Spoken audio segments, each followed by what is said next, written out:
Hi, Robbie Susan Chandler here, an independent Stampin' Up! Demonstrator from Quincy, Florida, right outside Tallahassee, Florida. Today I'm here to share a great card technique with you called the fractured card technique. Now I looked up fractured, and that means shattered or broken. And I guess the concept is the front of the card is supposed to look like it might have been broken apart and then put back together. But that's not really the way it's made, so let's just take a look at how we really make this card. Now, I've made several, but the one I'm going to show you today, I've made another video with Fresh as a Daisy, so you'll have to go out and look for it. But the one I'm doing today, I'm calling this an elegant fractured card. And this is the card, and with this beautiful, shining, brightly specialty paper. In fact, let me pull that in and show you that paper. It's got several Night of Navy pieces, and then several on a very vanilla base, and it's called Shining Brightly. It's really pretty paper, very elegant looking. And in fact, here's a card I made with another piece out of there, and I'll show you some different things that I did on this one from that one. And I kind of made this one so it could fit. It says, "Celebrate you today," and my insides has "Wishing you every happiness a special day would bring." So I'm thinking, well, I could use this for anniversary, birthday, or even a wedding card. So I really feel like this is a very multi-purpose card. So let's take a look at how this card is made. So your card base, which you're not going to use yet, but I'll go ahead and show you, is 8.5 by 5.5, very vanilla, scored at 4 1/4. Now I went on and stamped the inside of this one. And these sentiments are from, well, the leaf is from Magical Meadow. That's this leaf down here, this one. And the sentiment is from Peaceful Moments, which actually is retired, but it's this one now in the corner. Okay, so that's our card base. So let's set it aside for a moment because we're not going to use it quite yet. So our piece of Shining Brightly Designer Series paper is 5.5 by 4. So this is a piece we're going to work on. Now what we'll need are some squares, and we're going to start with a very vanilla square, and I used the Stylish Shapes dies, and I used these, actually I used these three, not the smallest and not the largest. So this one cuts out the main outline, the main square, and then I layered this one inside to cut out this piece.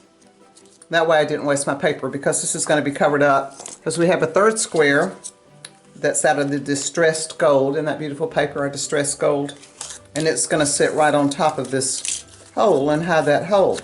So as you can see, we used all three of these sizes.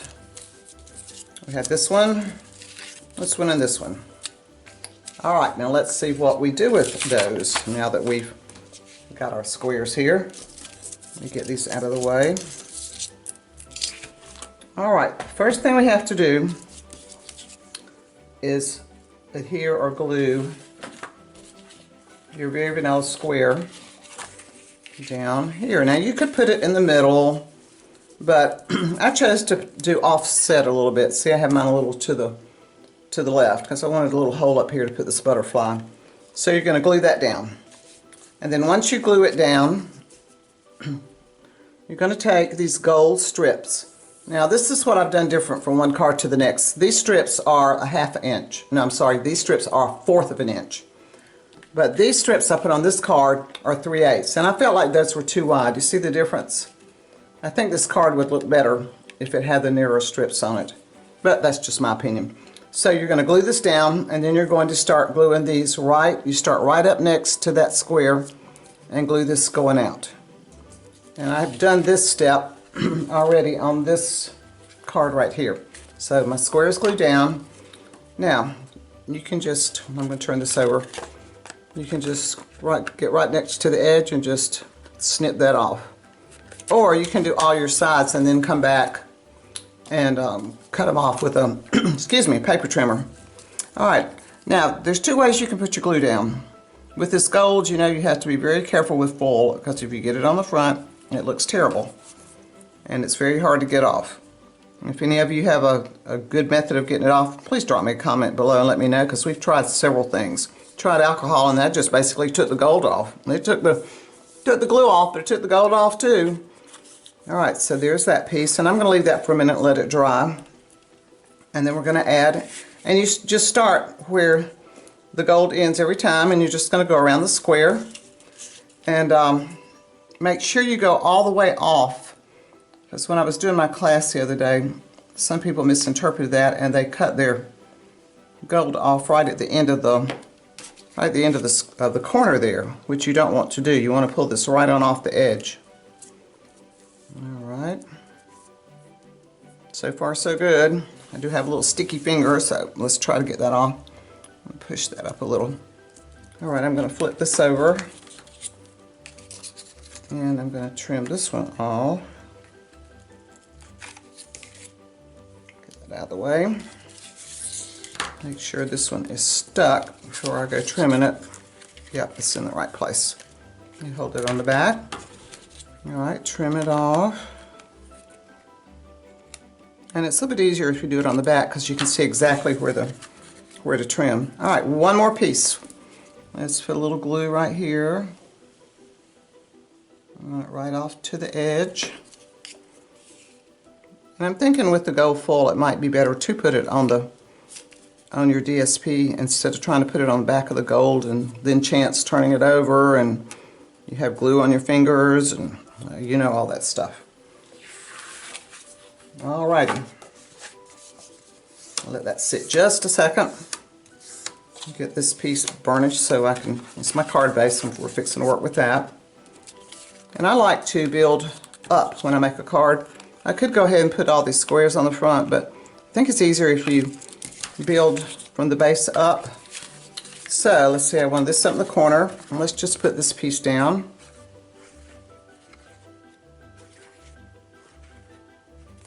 Okay.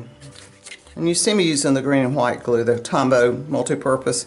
I just like to have that little bit of wiggle room when I put something down so I can get it straight, because if it's not straight, it drives me crazy. In fact, I want to pull this side up just a hair.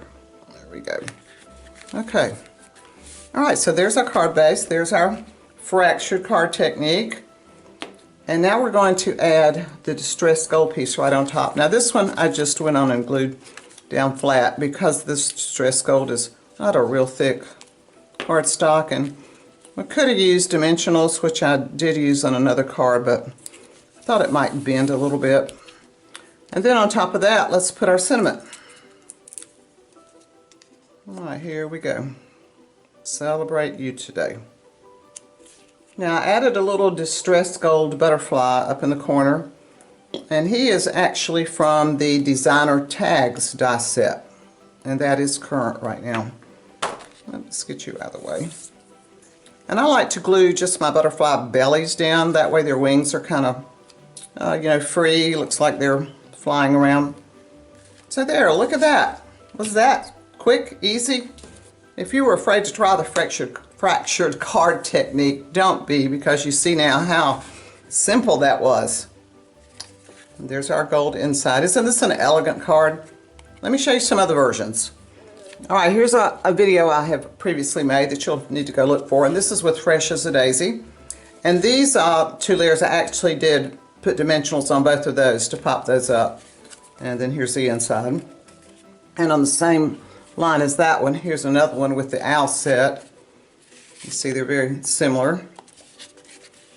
And then here's another one that I think is just gorgeous. My team member Kay Graham made this one for our Christmas swap. And this one actually was a technique class that Judy Harrison taught at my house, where we learned the fractured card technique. But this is Kay's. And then here's a little bit different version that Judy showed us. This piece is your bottom piece, and then what you do, you add a second design on these corners, and then you start laying your strips down. So that way, I think it gives a very interesting look. I just haven't found two pieces I want to coordinate together with yet. That's the only secret, is finding that, but that's an entirely different look. So here's our card. And I really hope you'll try this because it's really a beautiful technique and gives such a wow. If you haven't subscribed to my channel, just click on my picture down there and you can subscribe, like my video. Just go ahead and like it for me. And if you have any questions or comments, drop them down below and I'll be glad to answer them. And until next time, happy crafting.